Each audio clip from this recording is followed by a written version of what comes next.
Did you know that a simple box of Lego bricks can reveal a complex story about how we understand and represent history?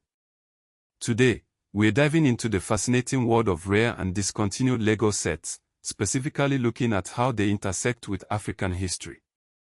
Or, perhaps more accurately, how they often don't. We'll explore official Lego releases that touch on African geography, archaeology, and wildlife, examine the collector's market for these now scarce sets, and confront the bigger question of why African historical subjects are so often absent from mainstream Lego history. This absence is significant in itself, a cultural statement made not through what's present, but what's missing.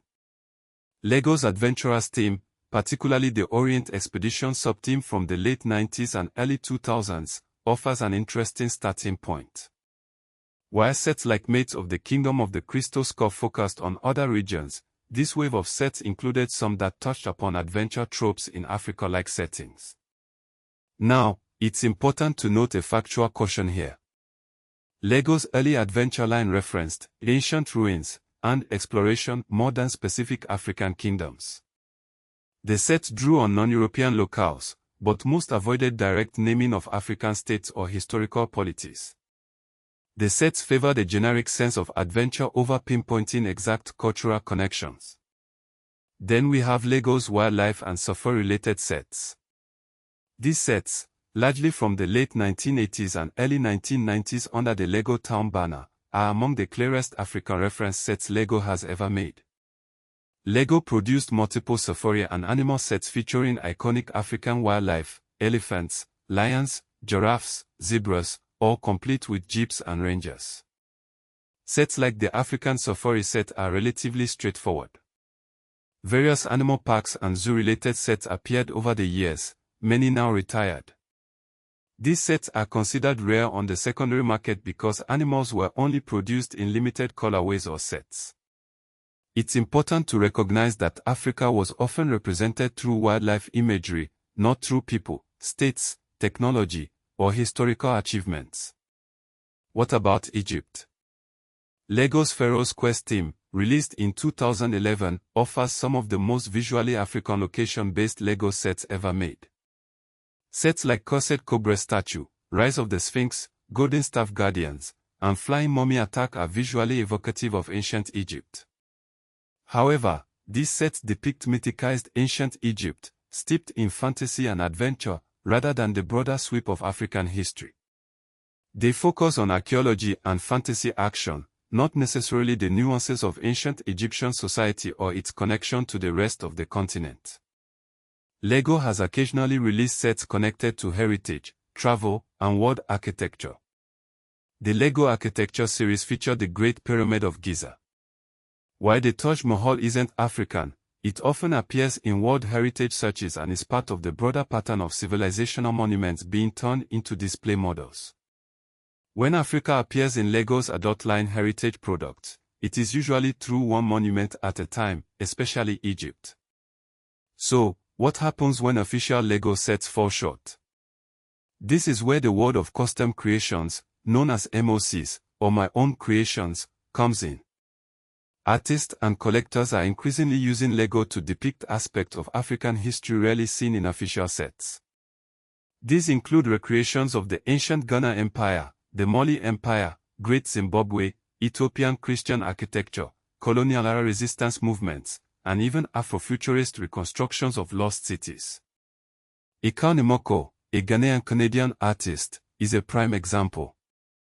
His large-scale black Lego sculptures reimagine African history and future possibilities, offering a powerful counter-narrative to the limited scope of official Lego sets. The market for rare and discontinued African history Lego is partly being filled by MOCs and art installations rather than official sets. Lego has historically depicted Africa more as terrain than as civilization.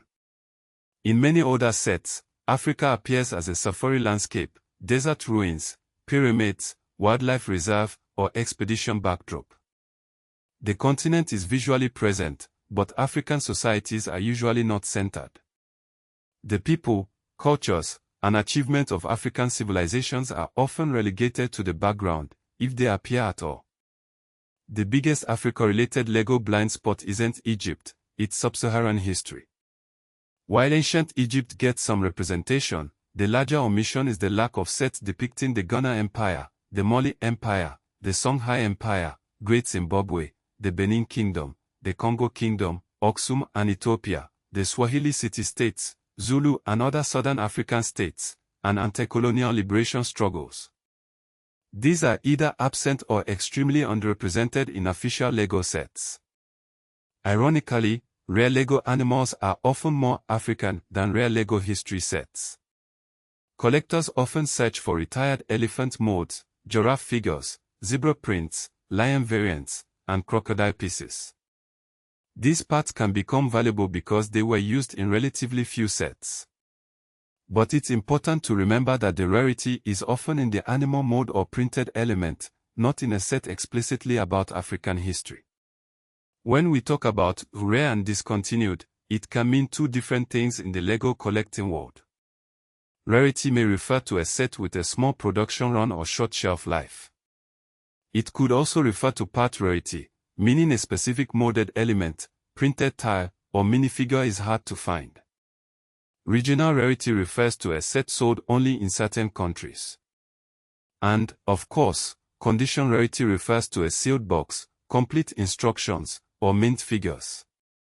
Many African-related LEGO items are not rare because they were underproduced, they are rare because they were retired long ago and survived in fewer complete copies. Older adventure sets frequently reflected the logic of explorers, lost tombs, exotic ruins, treasure hunting, anonymous locals, and dangerous jungles or deserts. This mirrors older Western adventure media more than actual African history, perpetuating stereotypes and reinforcing colonial power dynamics. LEGO helps define what children and collectors think historical civilization looks like. Because LEGO is a global brand, its choices matter. If LEGO repeatedly highlights ancient Rome, medieval Europe, Vikings, Egyptian monuments, and Japanese castles, but rarely African kingdoms, then it quietly shapes public imagination. This isn't about blaming LEGO, but about understanding the subtle ways in which cultural narratives are constructed and reinforced. The African history gap is a form of cultural representation imbalance. The issue is not just missing toys. It is about whose past is considered collectible, whose monuments are considered iconic, whose stories are seen as universal, and which regions are reduced to wildlife or archaeology. That imbalance has real educational and cultural effects, shaping how children and adults perceive the world. Retired LEGO sets become miniature archives. Once discontinued, LEGO sets often become collector artifacts, museum objects, online documentation subjects, and building inspiration for artists. For Africa-related imagery, these retired sets can act like a fragile archive of how the continent was imagined in mainstream toy culture. They provide a glimpse into the past, reflecting the biases and perspectives of the time they were created. African-themed MOCs and art projects are correcting the record. Contemporary builders and artists are using LEGO to reconstruct lost African cities, visualize pre-colonial urbanism, challenge the "Africa had no monumental history" stereotype, and create Afrofuturist narratives that link past and future. This is significant because it turns LEGO from a passive consumer product into a medium of historical reclamation, allowing individuals to actively participate in shaping the narrative. Finally, we can even see connections to modern African tourism and heritage. Modern African tourism sites can connect well to LEGO-style reconstruction. The Great Zimbabwe ruins, for example, could be reimagined in LEGO form, providing a tangible and engaging way to learn about its history and significance. Even the Basilica of Our Lady of Peace in Yamoussoukro, while not ancient, is often cited in architecture discussions and could inspire unique LEGO creations. What untold stories are waiting to be built?